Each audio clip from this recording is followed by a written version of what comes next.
Welcome to Organic Chemistry. Today, we are diving into a fascinating and highly useful reaction involving a special reagent called NBS. If you have ever wondered how chemists can surgically modify complex molecules without destroying their delicate existing structures, you are in exactly the right place. Let us get started. Now that we know our topic, let us understand what NBS actually does. Imagine a crowded party. The carbon-carbon double bond is the exclusive VIP section, and the carbon right next to it is a regular table, known as the allylic position. If we send in pure bromine gas, it acts like an aggressive bouncer, crashing into the VIP section and destroying the double bond. But NBS is a sneaky, slow-release agent. It releases tiny amounts of bromine, so the reaction only happens at the adjacent table. This allows us to substitute a hydrogen with a bromine atom without breaking the double bond. With the basic idea in mind, let us look at how this reaction actually begins. The first step is called initiation, where the highly reactive species are born. We use light energy to break the weak nitrogen-bromine bond inside the NBS molecule. This breaking process is called homolytic cleavage, meaning the bond breaks perfectly evenly. Each atom takes exactly one electron from the shared pair, creating two free radicals. These free radicals act as the starting sparks that will ignite the rest of the chemical chain reaction. This concept leads us directly to the chemical equation for initiation. Here, R2N-Br represents our starting NBS molecule. The symbol H nu over the arrow indicates that light energy is driving this reaction forward. When the light hits, the molecule splits into a succinimidal radical and a bromine radical. The small dot superscript you see represents the single unpaired electron that makes these molecules free radicals. If we increase the intensity of the light, we generate more of these highly reactive starting sparks, speeding up the initiation process. Now that we have our starting sparks, let us see how they propagate the reaction. Once the bromine radical is formed, it desperately seeks out a hydrogen atom to become stable. It specifically targets a hydrogen atom at the allylic position, right next to the double bond.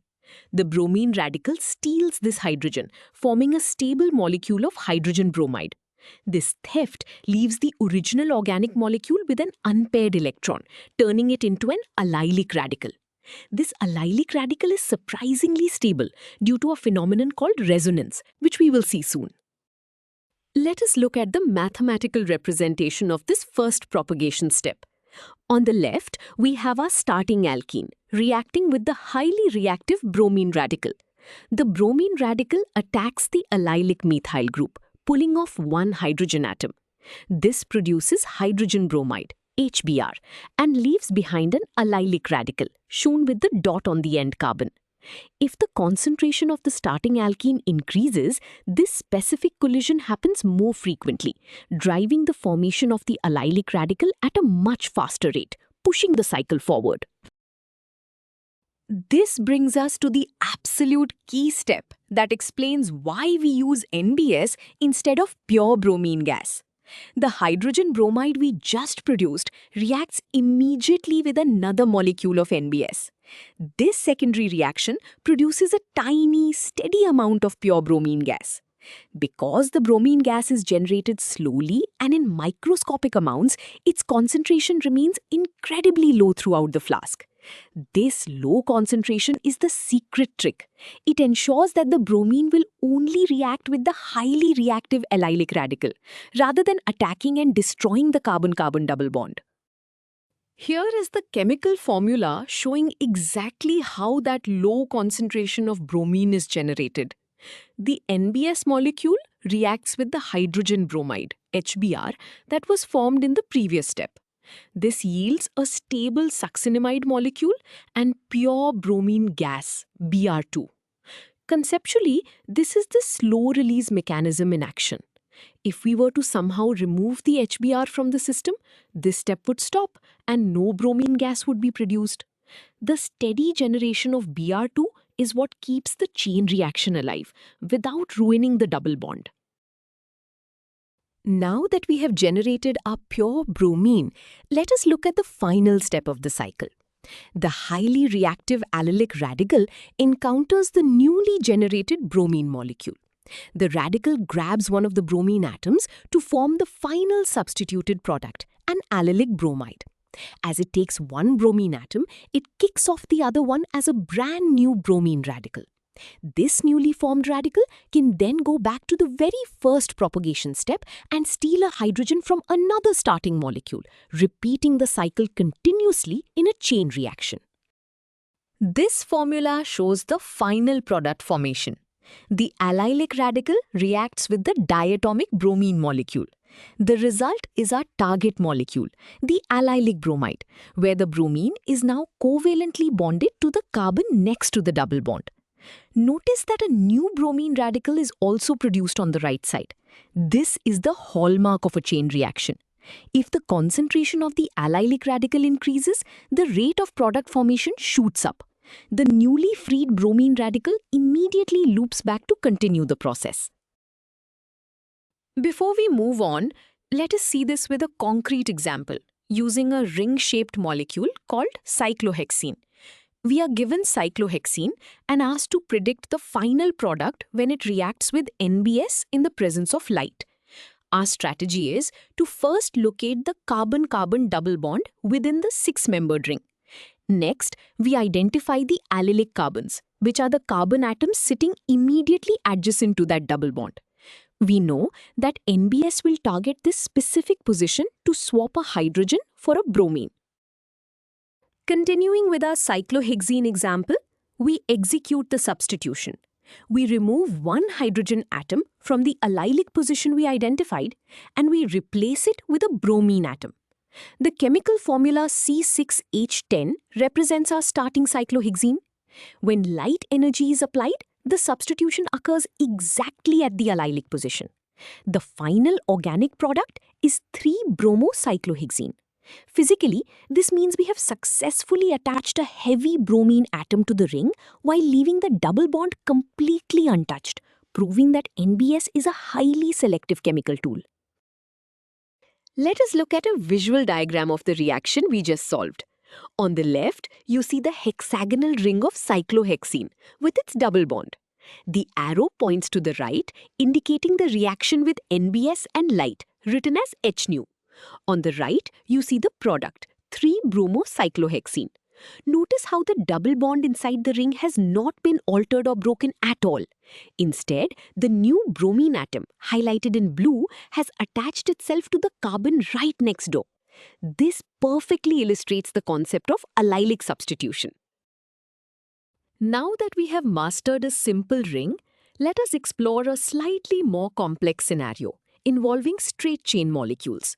When an allylic radical forms in a straight chain, it does not stay in one static shape. It undergoes a process called resonance. Think of resonance like a financial safety net, where multiple people share the burden of a debt so no single person goes bankrupt.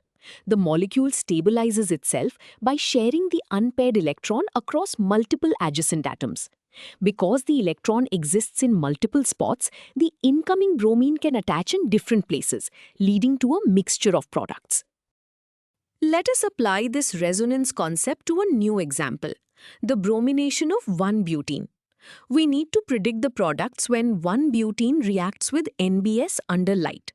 Our approach starts by identifying the allylic carbon. In 1-butene, the double bond is between carbons 1 and 2. So the allylic carbon is the third carbon in the chain.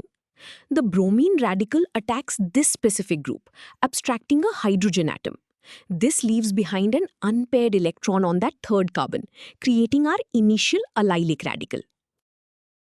Continuing with our 1-butene reaction, we must now look at the radical we just formed. The initial allylic radical has the unpaired electron on the third carbon.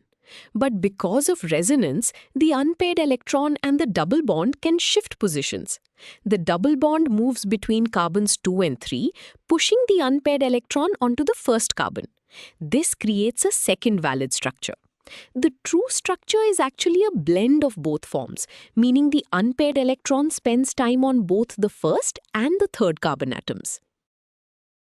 Finally, we determine the end products for our 1-butene example. Because the unpaired electron exists on two different carbon atoms due to resonance, the final bromine atom can attach to either of those two spots. If it attaches to the third carbon, we get 3-bromo-1-butene.